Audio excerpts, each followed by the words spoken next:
The Aurelius Grand Hotel glowed like a vault of gold on New Year's Eve.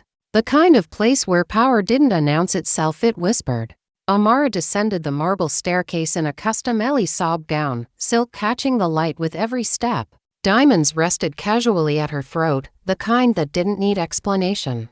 Beside her stood Julian Blackwood, immaculate in a Tom Ford tuxedo, a Patek Philippe glinting at his wrist. "You look expensive tonight," he said softly. Amara smiled. "So do your ambitions." Around them, quiet deals were being sealed over Dom Perignon rose, names exchanged like currency. At midnight, Julian leaned close. "This year," he said, "we stop asking for permission." Fireworks exploded above the city as he clasped a Cartier bracelet around her wrist, white gold, flawless, engraved inside. "Forever begins now." The new year unfolded in Gulfstream flights, Hermes carry-ons, and boardrooms wrapped in glass and silence. Amara wore Victoria Beckham suits by day, Versace silk by night. She polished Julian's speeches, corrected his numbers, sharpened his lies. Then she heard the truth in a private lounge, behind velvet curtains. Julian was engaged. Old money. Dynasty wealth. A merger built on bloodlines and obedience. When she confronted him in his penthouse, he didn't flinch.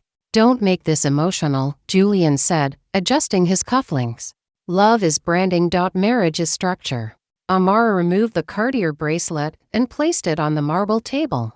"And she asked calmly. He met her gaze. "You were an asset. And assets don't last forever." She nodded once, composed. "Dangerous. Then you taught me everything I needed to know." Amara disappeared, not from the city, but from his life. And then the cracks appeared. A call from compliance, a delayed wire transfer, an investor suddenly uncomfortable. Whispers spread through private clubs and Mayfair cigar rooms. Documents surfaced. Numbers were questioned, deals stalled. At an emergency shareholders meeting, Julian stood behind a Brioni podium, his voice tight. "This is a misunderstanding," a board member cut in. "In this room, Julian, misunderstandings cost billions." Across the table, Amara sat in a razor-sharp Alexander McQueen suit, legs crossed, face serene.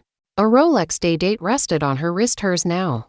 Julian's eyes found her. "You did this," he mouthed. Amara leaned forward, her voice silk and steel. "I didn't destroy you," she said quietly. "I disclosed you." Silence. Final. Absolute.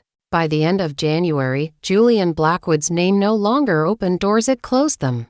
Amara received her offer in a Bottega Veneta envelope, corner office, equity, creative control. On New Year's night, 1 year later, she returned to the Aurelius, this time alone. She wore Chanel, understated, lethal. A junior executive asked nervously, "How did you rise so fast?"